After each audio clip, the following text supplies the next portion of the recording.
नमस्कार, आप सभी का बहुत बहुत स्वागत है। ये हमारा 1000 स्क्वायर फीट का हाउस प्लान है और इसी के आधार पे हमने कैलकुलेशन किया हुआ है कि 1000 स्क्वायर फीट के घर में पेंट और पुट्टी करने पर लेबर मटेरियल सहित टोटल कितना पैसा लग जाएगा। तो चलिए एक एक करके देखते हैं कि पेंट कितना लगेगा, कितने रुपए का लगेगा, पुट्टी कितने किलोग्राम लगेगी, कितने रुपए की लगेगी, और इसके साथ साथ पूरे घर को पेंट करने में लेबर रेट कितना लग जाएगा, और इसके साथ साथ पेंट ब्रश, रेगमार्क, पुट्टी ब्लेड और स्टेनर पर टोटल कितना खर्च हो जाएगा। इस वीडियो में हम आपसे फुल इन्फॉर्मेशन शेयर करेंगे। चलिए वीडियो की शुरुआत करते हैं। वीडियो की शुरुआत करने से पहले आप सभी से बस छोटी सी रिक्वेस्ट है कि प्लीज़ वीडियो को लाइक कर लीजिए, और यदि आप इस चैनल पर नए हो तो चैनल को सब्सक्राइब कर बेल आइकन प्रेस कर लीजिए, जिससे आगे आने वाली अच्छी अच्छी वीडियो की नोटिफिकेशन आप सभी को मिलती रहे। तो ये हमारा 1000 स्क्वायर फीट का हाउस प्लान है और इसी के आधार पे हमने कैलकुलेशन किया हुआ है कि 100 square feet house paint putty work labour material rate 2022, यानी कि 2022 में 1000 स्क्वायर फीट के घर को पेंट पुट्टी करने में लेबर मटेरियल सहित टोटल कितना खर्च हो जाएगा। तो सबसे पहले आपको घर के अंदर और बाहर की दीवार का एरिया निकालना पड़ेगा। तो इस 1000 स्क्वायर फीट के प्लान के आधार पे अंदर और बाहर की दीवार का एरिया निकालने के बाद 4304 यानी कि 4304 स्क्वायर फीट आया। तो चलिए हम यहाँ पर लिख लेते हैं। तो घर के अंदर बाहर की दीवार का जो एरिया है वो 4304 स्क्वायर फीट है। घर के अंदर बाहर की दीवार का क्षेत्रफल निकालने के बाद नेक्स्ट स्टेप में आपको सीलिंग एरिया निकालना पड़ेगा। यदि हम सीलिंग की बात करें तो आप देख सकते हैं कि घर के अंदर से जो छत आपको दिखाई देती है इसको हम सीलिंग बोलते हैं, और इस एरिया में भी आपका पेंट और पुट्टी लगता है, इसलिए आपको यह एरिया भी कैलकुलेट करना पड़ेगा। तो इसी 1000 स्क्वायर फीट के प्लान के आधार पर पूरे घर की सीलिंग का एरिया निकालने के बाद 834 यानी कि 834 स्क्वायर फीट आ गया। तो घर का सीलिंग एरिया निकालने के बाद नेक्स्ट स्टेप में आपको डोर, विंडो और गेट का एरिया निकालना पड़ेगा, क्योंकि जिस समय हमने घर के अंदर और बाहर की दीवार का क्षेत्रफल निकाला था उस समय दीवार में जितने डोर और विंडो गेट थे उनका भी एरिया ऐड कर लिया था, इसलिए डोर और विंडो का एरिया निकालकर टोटल एरिया में से हमें माइनस कर देना होगा, जिससे हमें पता चल जाएगा कि केवल दीवार में जो पेंट होना है वो उसका कितना एरिया है। तो इस प्लान के आधार पे देख सकते हैं कि 1 2 3 4 5 6 टोटल 6 दरवाजे हैं, और इसके साथ साथ यदि हम विंडो की बात करें तो 1 2 3 4 5 यानी कि 5 विंडो हैं, और इसके साथ साथ एक मेन गेट है। तो सभी का एरिया कैलकुलेट करने के बाद 539 यानी कि 539 स्क्वायर फीट आ गया। डोर और विंडो का एरिया निकालने के बाद नेक्स्ट स्टेप में आपको ये निकालना होगा कि टोटल पेंट एरिया, यानी कि पूरे घर की अंदर बाहर की दीवार में और सीलिंग की दीवार में डोर, विंडो और गेट को छोड़ते हुए जितने एरिया में पेंट होना है उसका एरिया क्या है।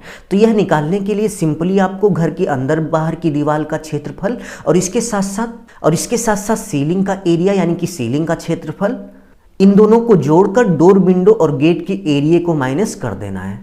तो आपको पता चल जाएगा कि टोटल कितने एरिया में पेंट और पुट्टी का वर्क होना है। तो कैलकुलेट करने के बाद आप देख सकते हैं कि टोटल 4599 स्क्वायर फीट में हमें पेंट और पुट्टी का वर्क करना है। तो चलिए हम यहाँ पर लिख लेते हैं। तो हमने यहाँ पर 4599 स्क्वायर फीट लिख लिया, और इतने एरिया में ही हमें पेंट और पुट्टी का वर्क करना है। तो सबसे पहले यदि हम पेंट की बात करें तो 4599 स्क्वायर फीट के एरिया में पेंट करने पर आप देख सकते हैं कि 91.58 लीटर पेंट लग जाएगा। 1 लीटर पेंट 50 से 60 स्क्वायर फीट का एरिया कवर करता है, इसीलिए हमने यहाँ पर 50 से भाग दिया हुआ है। तो आपका ज़्यादा से ज़्यादा जो पेंट लगेगा वो 91.98 यानी कि लगभग 92 लीटर लग जाएगा। तो चलिए हम यहाँ पर लिख लेते हैं कि टोटल पेंट हमारा 91.98 लीटर लग जाएगा।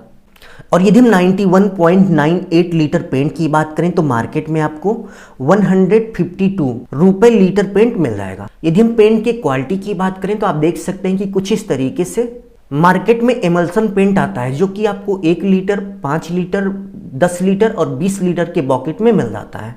और इस तरीके के यदि हम एमल्सन पेंट के प्राइस की बात करें तो मार्केट में इस तरह का एमल्सन पेंट 152 रुपए पर लीटर के हिसाब से आपको मिल जाता है। तो 152 रुपए पर लीटर के हिसाब से 91.98 लीटर के प्राइस की बात करें तो आप देख सकते हैं कि 13,980 रुपये हो गया, यानी कि 13,980 रुपये का हमारा पेंट हो गया। तो चलिए हम यहाँ पर लिख लेते हैं पेंट के बाद यदि हम पुट्टी की बात करें तो 4599 स्क्वायर फीट का एरिया पुट्टी करने पर आप देख सकते हैं कि 459.9 किलोग्राम पुट्टी लग जाएगी।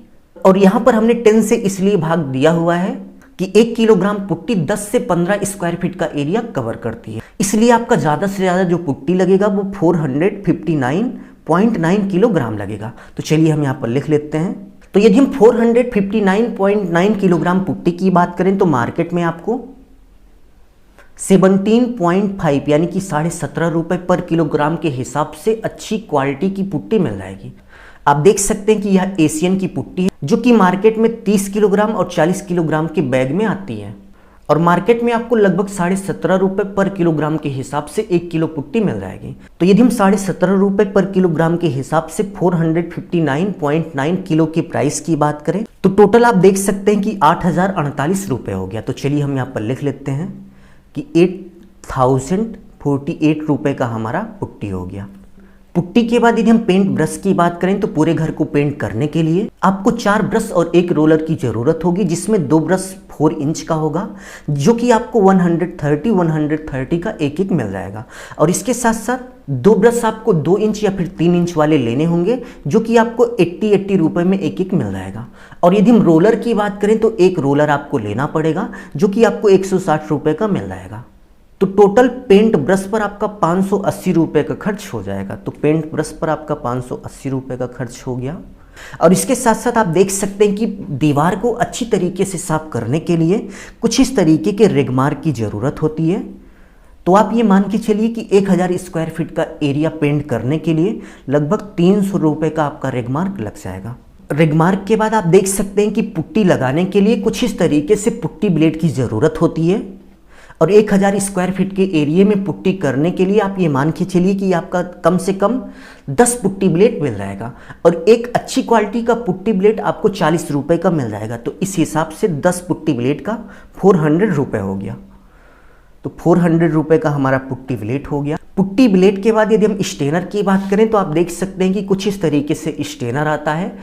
इसको हम एमल्सन में डाल के किसी भी प्रकार का रंग बना सकते हैं जो कि मार्केट में आपको 50 ml, 100 ml, 200 ml के बॉटल में मिल जाता है। और यदि आप पूरे घर को पेंट करते समय 3 से 4 कलर का उपयोग कर रहे हैं तो आप ये मान के चलिए कि 1000 स्क्वायर फीट का एरिया पेंट करने में 850 से लेकर 1000 के बीच का स्टेनर लग जाएगा।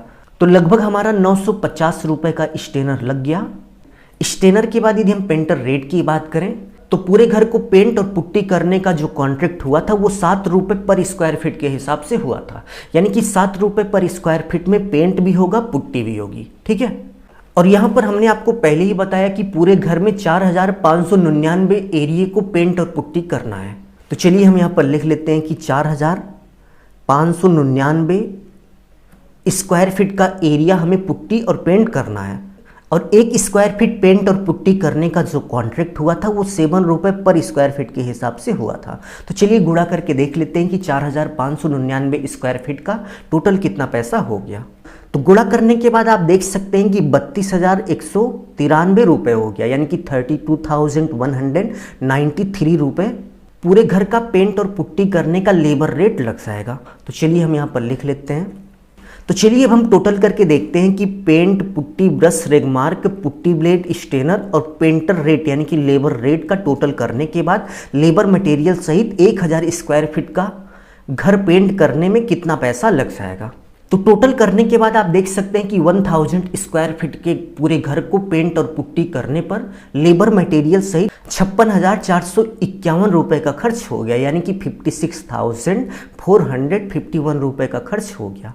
तो चलिए हम यहाँ पर लिख लेते हैं कि लेबर मटेरियल सहित 1000 स्क्वायर फीट के घर को पेंट करने में 56,451 रुपये लग गया। तो यदि आप 1000 स्क्वायर फीट के घर को पेंट करने वाले हैं तो आप ये मान के चलिए कि आपका 56,000 से लेकर 60,000 रुपये के बीच लेबर मटेरियल सहित खर्च हो जाएगा। अभी के लिए बस इतना ही। अपना ख्याल रखिए और अपने मम्मी पापा का अपने से भी ज़्यादा ख्याल रखिए। इसी भाव के साथ आप सभी से विदा लेते हैं। धन्यवाद।